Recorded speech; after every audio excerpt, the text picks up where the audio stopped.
এই পনির কেটে রেখেছি এরকম করে, এই আলু এরকম করে কেটেছি দেখুন বন্ধুরা। এই তেল দিয়েছি, সরষের তেল দিয়ে ভাজবো। হয়ে গেছে তেলটা, গ্যাসটা বন্ধ করে দিয়েছি।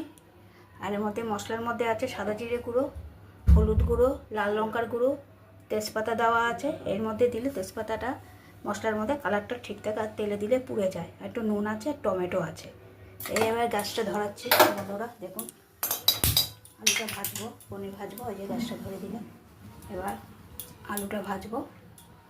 হ্যালো বন্ধুরা, এই যে মশলার মধ্যে জল দিচ্ছি, আপনাদের আন্দাজ মতন দেবেন। এই আলুটা ভেজে নিচ্ছি দেখুন বন্ধুরা।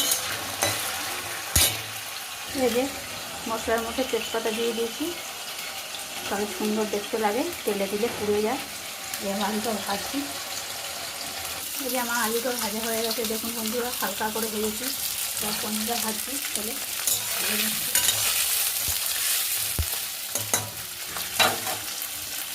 হ্যালো বন্ধুরা, এই যে পনিরটা ভাজা হয়ে গেছে।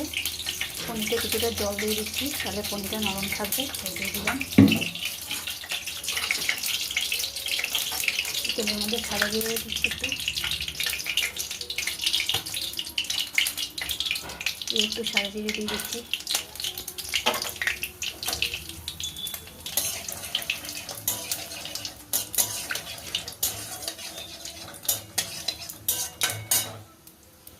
এই মশলাটা দিয়ে দিয়েছি, ভাজা ভাজা করবো পনির মশলাটা। হ্যালো বন্ধুরা, এই যে কটা লঙ্কা ফেলে রেখেছি, কাঁচা লঙ্কা, এই আলুটা দিয়ে দিচ্ছি, ভাজা আলুটা, তাহলে সিদ্ধ হয়ে যাবে। একটু গরম মশলা দিচ্ছি এখন, আবার পরে দেবো, তাহলে ভালো হয় গন্ধটা। এই যে বন্ধুরা দিয়ে নেড়ে ছেড়ে দিচ্ছি। মশলাটা ভালো করে ভেজে নিচ্ছি দেখুন, আলুটাও এর মধ্যে সিদ্ধ হয়ে যাবে।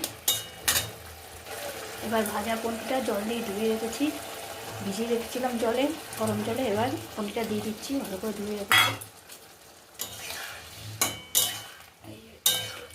করে দিচ্ছি।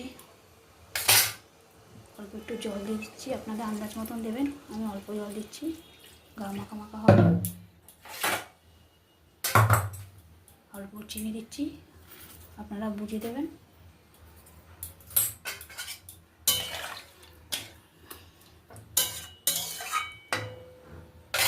হ্যালো বন্ধুরা, এই যে পনির আলুর ঝোল দেখুন কি সুন্দর হয়েছে।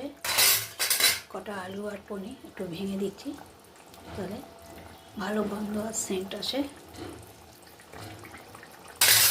এই গরম মশলা আবার দিয়ে দিচ্ছি দেখুন বন্ধুরা, গন্ধটা ভালো আসে।